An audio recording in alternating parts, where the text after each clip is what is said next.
గోపీచంద్ కోసం సంకల్ప్ రెడ్డి ఈసారి కూడా మ్యాచ్ హోస్టర్ గోపీచంద్ తన కెరీర్లో 33వ చిత్రాన్ని తాజాగా ప్రారంభించారు. దర్శకుడు సంకల్ప్ రెడ్డి డైరెక్షన్లో తెరకెక్కుతున్న ఈ సినిమా పూజా కార్యక్రమాలు కూడా గ్రాండ్గా జరిగాయి. హిస్టారికల్ ఎలిమెంట్స్తో పాటు పంచభూతాల నేపథ్యంలో ఈ సినిమా తెరకెక్కనుందని సమాచారం. సంకల్ప్ రెడ్డి గత చిత్రాలు గాజీ, నీరు, అంతరిక్షం, ఆకాశం, IB71 గాలి ఇలా 3 భూతాలకు సంబంధించిన కథలు చెప్పగా ఇప్పుడు గోపీచంద్ 33లో నిప్పు, అగ్ని అంశం ప్రాధాన్యత పొందనుంది.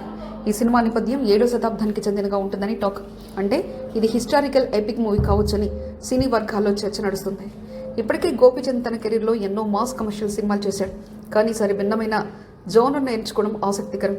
సంకల్ప్ రెడ్డి దర్శకత్వంలో పీరియాడిక్ థ్రిల్లర్ హిస్టారికల్ ఎలిమెంట్స్ ఉంటే ఇది గోపీచంద్ కెరీర్లో మరో ముఖ్యమైన చిత్రంగా నిలిచే అవకాశం ఉంది. ఈ సినిమాను శ్రీనివాస సిల్వర్ స్క్రీన్ బ్యానర్పై శ్రీనివాస చిట్టూరి ప్రొడ్యూస్ చేస్తున్నారు. ప్రస్తుతం ప్రీ ప్రొడక్షన్ పనులు జరుపుకుంటున్న ఈ cinema grand visuals, high technique వాల్యూస్తో రూపొందనుంది. క్రేజీ కాంబినేషన్, ఇంట్రెస్టింగ్ బ్యాక్డ్రాప్తో వస్తున్న గోపీచంద్ 33కి సంబంధించిన మరిన్ని అప్డేట్స్ కోసం సినీ అభిమానులు ఆసక్తిగా ఎదురుచూస్తున్నారు.